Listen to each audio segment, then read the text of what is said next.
Good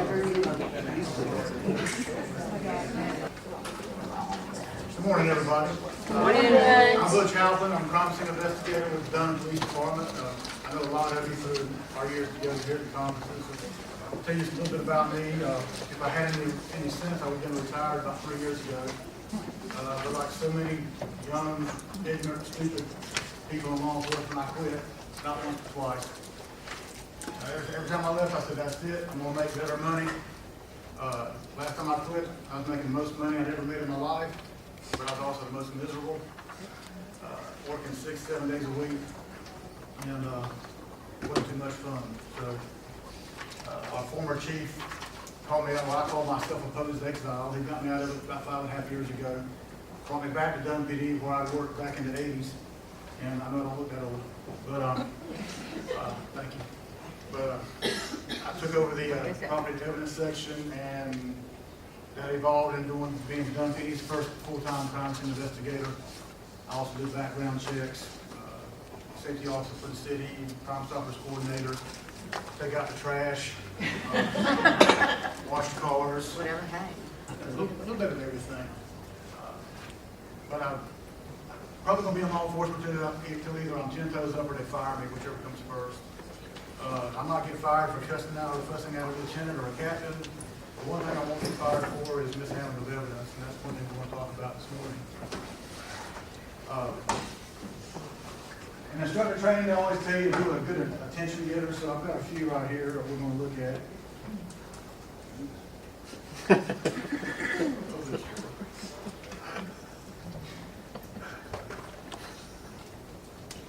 I wanted to make it screensaver. From Dearborn, Michigan, is still late. 911 call. He wants to know why no charges have been filed against a police officer who admits to confiscating marijuana from suspects and then baking it in brownies. His wife and I, they thought they'd overdosed and called them. Okay, she's just too perky.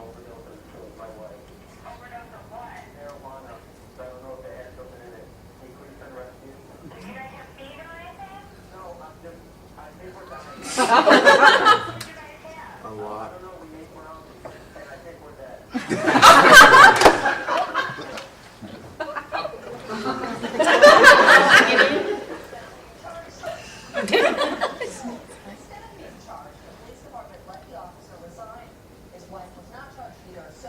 He was promoted.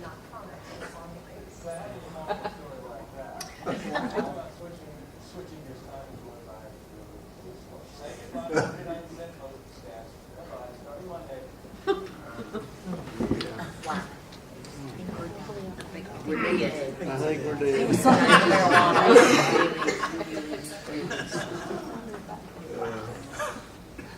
This is another good one.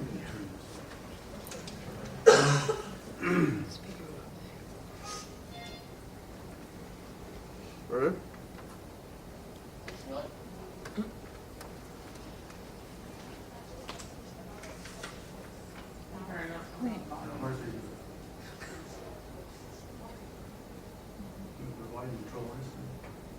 We don't have anything this fancy in Hart County.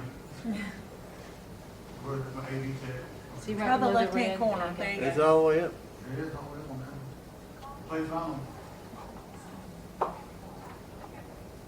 Turn on the closed caption. Got any ideas? Let's put your mic next to the computer, might pick it up better. I mean, it's coming out of the speakers here. We can just make up some words in the way. Here comes my hero. Yeah, we do that. Can I call you back? Thanks. Bye-bye.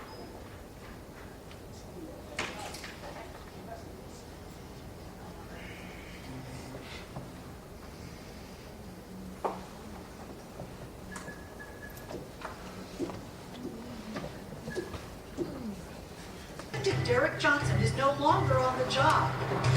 And most people don't know why. But we uncovered these documents from the district attorney that show Detective Johnson confessed to swiping more than $8,000 from the police station's own evidence room, including cash seized during drug raids and larceny arrests.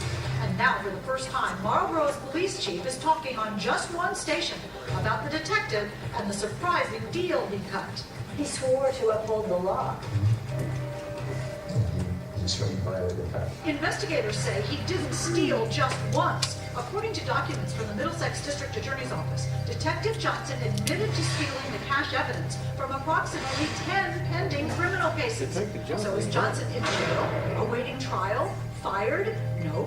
Chief Leonard, who knew Johnson was in charge of the evidence room, decided to offer him a deal. Admit what happened, and the confession won't be used against you. So he confessed, He did.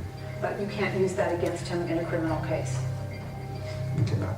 Because of that deal, after Detective Johnson told all, he was allowed to cash out the $112,000 in his retirement fund, pay back the amount he took, and resign. Anyone else who stole thousands of dollars from the police evidence room, would they be able to pay it back and walk away? Do you consider this special Probably, treatment? Absolutely not. He's no longer a police officer. The city was made whole with the money that was taken. He's not drawing a pension from the city for the rest of his life.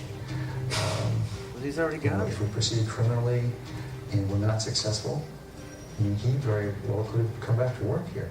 The mayor, who wasn't in office at the time, says he stands by the police chief's decision. The number one issue was trying to find out exactly who was involved.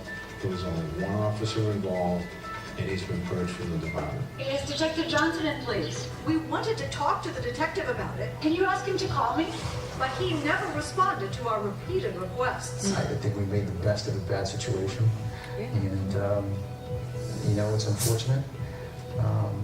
But the bottom line is, I think, when we look at the case as a whole, we ended up in the best position we could have given the circumstances. What's not in the best position? The criminal cases where the stolen money was supposed to be used as evidence.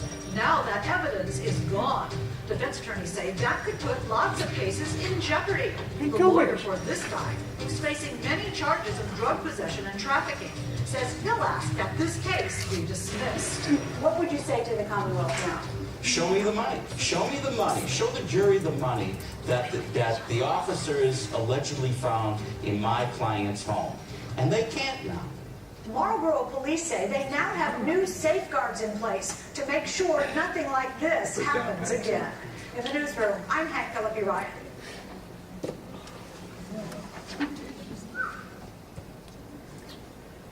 Before we go to the next one, how many of y'all would have fired that officer and went over charges against him? How many? How many of y'all think they did the right thing? Whatever they have on. You had nothing until they gave it up. Overall, the auditor says MPD's property and evidence room, which is located in the basement of the Shelby County Justice Center, is at satisfactory level. But, and there's a big but, all those deficiencies found in the system hurt the entire department's integrity. You would think having security guards and surveillance cameras in place, things from the Memphis Police Department's evidence room wouldn't go missing. Well, they did. I wasn't too surprised. City Councilwoman Janice Fullylove requested the audit after former Police Director Larry Godwin retired last year. I had been told by some police officers during the time Godwin was there that there were some discrepancies going on within the department. According to Leon Patman, director of the city's internal auditing, 10 user accounts had improper access privileges to delete entries. 2 of those accounts were generic, meaning there is no way to track who deleted records. On top of that, the report stated evidence taken in before 2006 was never entered in the computer. We don't know what was taken. It could have been guns, could have been money, could have been drugs, whatever. But there's nothing there to say what was taken. The main problem, too many people had the capability to press delete. They could not find a glitch in the system. What made them suspect, however, was the fact that there were people in place there who could go into those computers and take out information, and that information could never be found. However, had there been an audit trail, that never would have taken place. Now, this is the second time MPD has been audited in the last year. We tried contacting former Police Director Larry Godwin and Director Tony Armstrong, but we were told both are out of town. Reporting live in downtown Memphis, Jackie Orozco, ABC 24 News.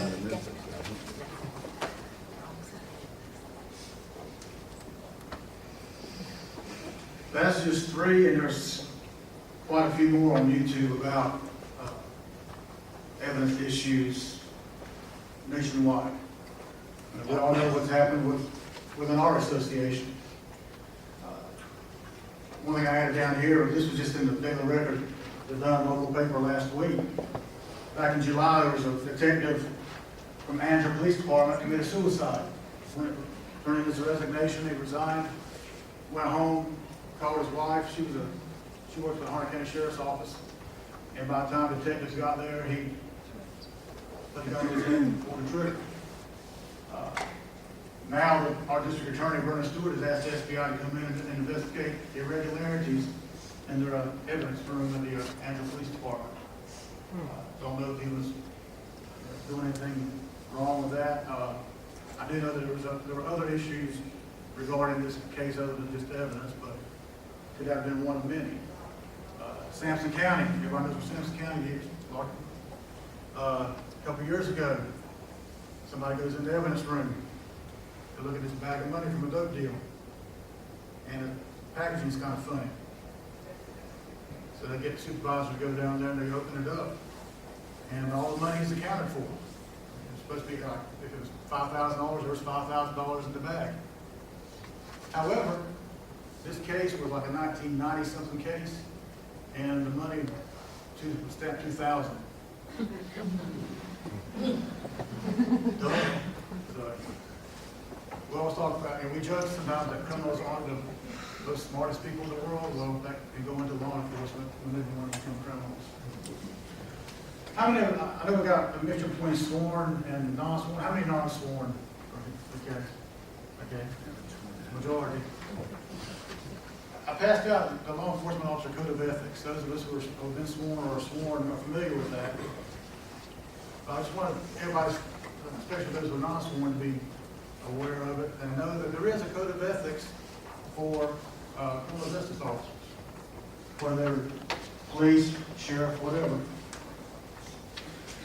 I was surprised when I was putting this together at the lack of information on ethics in law enforcement as it relates to the evidence control. I took a course down at Justice Academy, had Joe Latti's book. Nowhere in Joe Latti's book did I see anything about ethics and evidence. And it kind of shocked me when Dean asked me about putting this together, that I thought, well, I'll do like a lot of us do. I'll Google it. I'll find some stuff, put it together, bada boom, bada bing. It wasn't that easy. I looked and looked and looked, and there was plenty of information on ethics as far as law enforcement on the road and investigations and so forth. But there's virtually nothing as far as ethics and evidence control, other than what the videos we saw. You could probably say that the ethical standards does extend into police work, into evidence if you are sworn, but what about for our non-sworn people? Do we need some type of ethics training? What do y'all think? And a lot of this is going to be discussion, because there's not a lot of information available, so what do y'all think? And the Justice Academy classes, do they need to put a block of, or a few hours of ethics in that training? Yes. Up and down for yes, back and forth for no. Okay. That comes to my next question. Can you really teach somebody to be ethical? No. Okay. You might be able to give them some ideas, but barring divine intervention, are you going to be able to take somebody who's not ethical and turn them into somebody who's ethical? Yeah. When I used to run BLET, one of my favorite sayings was, that's like windshield wipers on a donkey's butt. I don't think it's going to work. What about in-service training once somebody's hired? Yeah. Screening processes. Those of you who are civilians, did you have to take a polygraph? Yeah. Yeah. Psychological? Yep. Okay. How many civilians have to take a polygraph and a psych? You don't pass? Maybe we need to start thinking, maybe our chiefs and sheriffs need to start thinking about extending that down to those who's going to be in the evidence control room. Makes no difference whether you're civilian or sworn. You've got a duty to uphold your office whatever it is. You can be charged with the crime, so you better get the same thing. That's right. Y'all hear what she said? So maybe a good starting point is our background investigations on applicants who are applying for evidence custodian jobs. It might not be the solve-all or the cure-all, but at least it's a good start. What about once you get hired in your evidence room?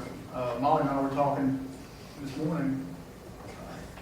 How many of you here have a system where it takes two of you to go into the evidence room? Like a two-key system. Anybody have that? We do and done. Who else? Ashboro. Does that work? Does it work for you guys? What kind of problems does it have? Well, we have a backup for each of us, so we don't really have a lot of problems. Okay. Yeah, in my situation, I've got a backup. However, he doesn't back up. Back on vacation and come back, temporary lockers are still full. But it takes me and one of the two captains, well, actually the chief, temporarily because he just got promoted. So when I get back later on this week, we're going to get all that ironed out. But it takes me and one other key holder to go into the evidence room. Well, if my captain happens to be down in CID with me, that's no problem. I'll give him a call and say, hey, I need to get in evidence. He goes in there. But if he's out teaching somewhere or out on the road or off one day, you know, and I need to get in the evidence room, I can't. And that's happened more than once. Those of you with a one-key system, has anybody ever questioned your integrity or your ethical treatment of evidence? Good. You're right. We're very fortunate. Quick more story when the person, one of the people that I was, Dunn PD has had a history of a lot of people in the evidence room. Some of them thought it was punishment when they were told, hey, you got to work this part of your regular duties too. I tell you one was looking for a gun in a homicide, and they couldn't find it. So they called the person who was the evidence check at the time, and she said, I don't know where it is, I don't know where it is. I put it in the evidence room. And it was logged on the old-timey evidence sheets. She just picked it up, had it from the lab, place of storage, evidence room. Didn't box, shelf, or anything. Well, she leaves the department, and then about, I think 2 months later, she calls the captain and says, oh, I found that gun, it was in my closet. Yeah, I guess when I came back from the lab, I just came home that night. The case happened back in 1997, and this was with Dunn PD. And I kind of got, and those of you who know Fort Road, you know what I'm talking about when I say I got kind of a hinky feeling. When my first week there, I'm given a post-it note, and the person I replaced said, oh, by the way, if you happen to run across any evidence with this OCA number or this name on it, let the captain know. So we've been trying to find it for a couple of years. I'm like, okay.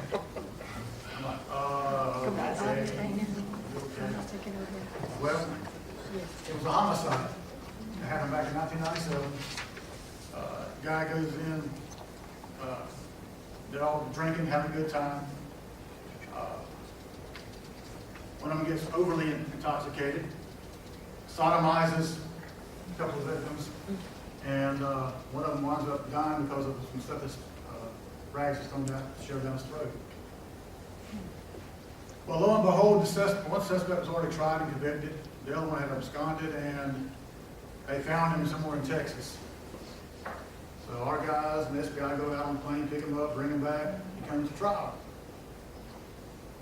The evidence from the first trial was kept at the clerk's office. Well, the boards of this missing evidence comes out there was some missing evidence from this case. There were several pieces. It was logged in to Dunn PD. That former person, she said, was in the evidence room. Well, our evidence room is like a big room here and a small room there. They're attached, but you got to go from one end to the other. Yes, I'm part Italian. I talk with my hands. Long story short, couldn't find evidence. We went through every box in that evidence room. We shut down CID for 2 days to do it. Couldn't find it. So I called the assistant district attorney who was prosecuting the case. I said, look, we can't find it. You better damn well find it. I said, listen, we cannot find it.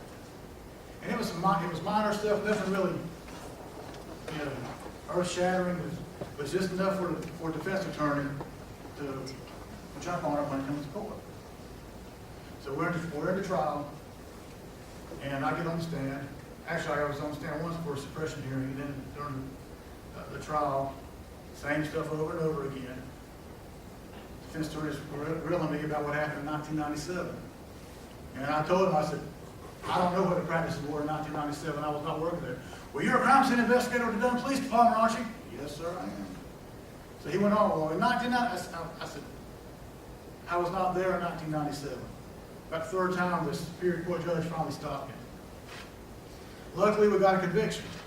And we talked to some of the jurors, and one juror said, well, we thought about that missing evidence a little bit, but you had a whole lot more evidence that pointed toward the suspect, and we know we're not exactly sure what happened that night, but by the testimony of your victim, we knew something bad happened.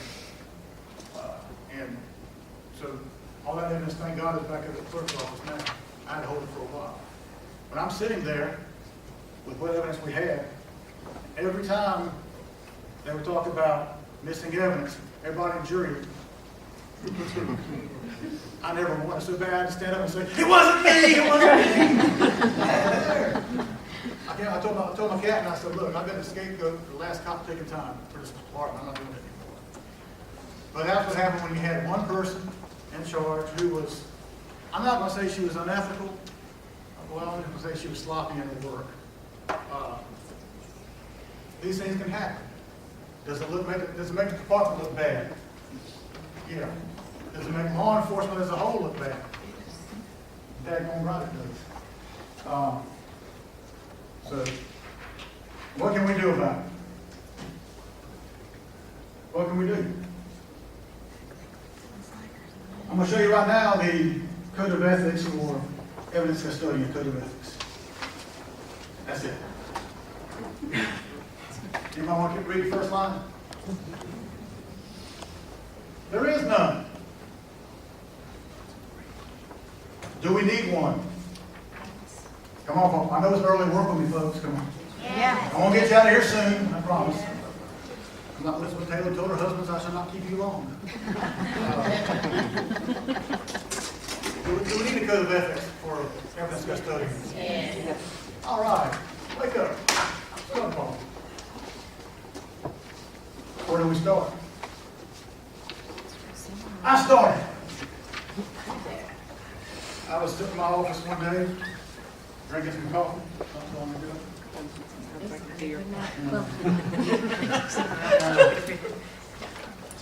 I was not drinking a beer. That was that one. And I came up with this. And mind you, this is just a work in progress, a rough draft of whatever. And my suggestion might be, Mr. President,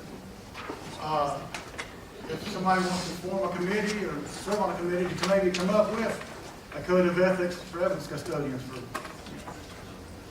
And maybe it's something that we can get implemented statewide.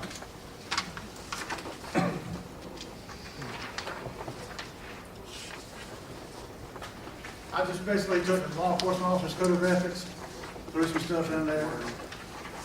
And I was trying to think of a way to put a line in there that says, no matter how broke I am, or no matter how hard up I am, I won't steal anything.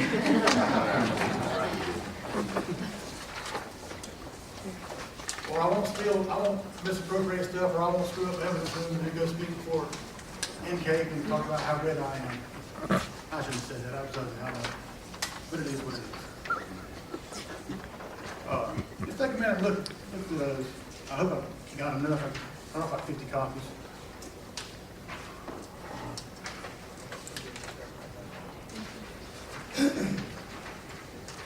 Like I said, that just gives us something to think about.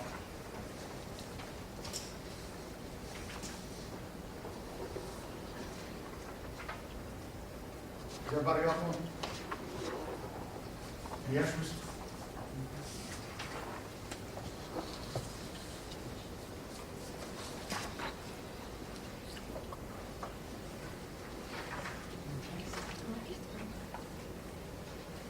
I second.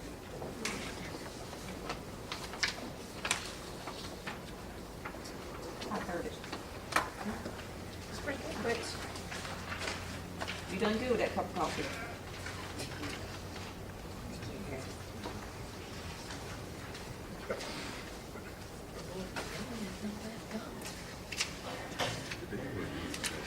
That's the brand new. You know, it starts off as an evidence custodian, where you just put whatever your proper job title is, or whatever something we want to come up with. My fundamental duty is to maintain the security and integrity of evidence placed under my control. You know, we've got a big responsibility, folks, with that evidence. And it's really, I think about sometimes when I go home, I'm sitting back drinking a nice glass of unsweetened tea with Splenda. And I wonder sometimes, you know, I guess I've been in the business so long that my mind's always working on ways to try to improve things. And I'm like, well, if I go, I'll jot down ideas and I'll go back. My former captain, I'll take them to him and, oh yeah, those are good ideas. And then I go back and ask him a month or so later, and he said, oh, what are you talking about? What did you give me? What did you give me? So I think this is a good idea. We'll talk about it later on. But the evidence is under our control. We just got to realize that we are responsible for it. Whether we're sworn or not, we have a duty to maintain the integrity of that evidence. We have a duty to make sure everything's done right, maintain, you know, chain of custody. Even if we don't steal anything, even if we don't lose it, if we don't keep up with our paperwork, you know, that could cause an officer to lose a case in court. And that goes back to the thing of making the officer look bad, you look bad, our agency look bad. Law enforcement as a whole can look bad because of it.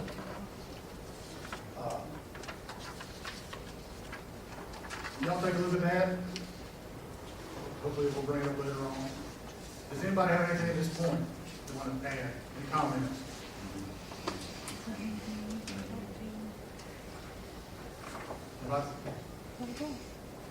Okay. Well, that being not said, that's about all I got. Because, like I said, this is going to be short and sweet. This is more of a, to me, it's more of a thought-provoking presentation than it is come up here, and I hate somebody come up here and, well, in 1944, whatever. No, that's not me. But I hope you'll think about something we've talked about. Hopefully that we can get a committee together to put together a code of ethics for evidence custodians. And more importantly, once we get something in place, get it implemented in our departments. And I would suggest anybody who has access to evidence, whether it's a full-time job or part-time or whatever, that we need to undergo some type of, and that's myself included, undergo ethics training, you know, do the ethical dilemma situations. There's not been any development I know of, but I think this organization is a good place to start. You know, I'm pretty sure that everybody here has got the highest ethical standards. But if you're like me, and I do background investigations on new applicants, and if anybody's ever done those before, you know the questions that you got to ask them. It's like 112 questions, not counting with their military. Some of them I'm interviewing, I'm getting kind of scared. I'm thinking, that's the future of law enforcement. I thought it was going to get better when I was at running the LET, but sometimes you see something it's kind of scary. So I think we have a duty to ourselves for what we do, but also for those that are following behind us. You know, it's going to make it easier for them, maybe. But I think we need to do everything we can to make sure that we are performing our duties with the highest ethical standards It's something we cannot be taught. We're going to have it instilled in ourselves to begin with. Whatever we can do to make it prevalent and make sure that good publicity gets out as far as, you know, what we're doing with this organization. The news media, they'll blast the negative. I mean, we know what's happened with some of the members in our association. But if we come forth and try to say, hey, we're trying to overcome that, we're trying to make a difference, I think we can. Yes? I think this is a great idea. I think you're right on in adding it to Justice Academy training, and I think the association should make it a priority to have a code of ethics. And when you ask the question, can you teach ethics?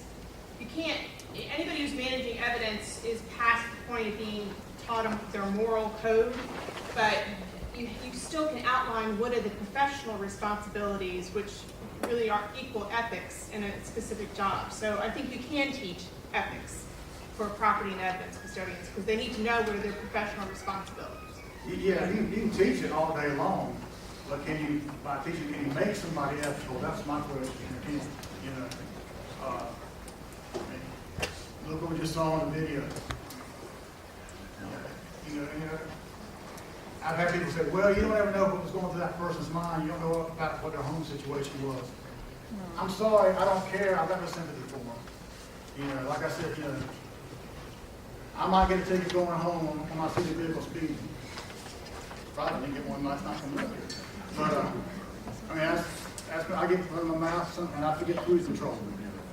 I might fuss out a lieutenant or a captain. Not saying that I ever have, but I might. I might get suspended or even lose my job for that. But you're not going to read in the paper that Butch Halpin was fired from WTD for misappropriating evidence or stealing anything. I mean, it's just short as I'm standing here, that's not going to happen unless I'm framed. So, but we just need to do what we can, and like I said, I think this organization is a good starting point. Any other comments? Well, thank you for your time.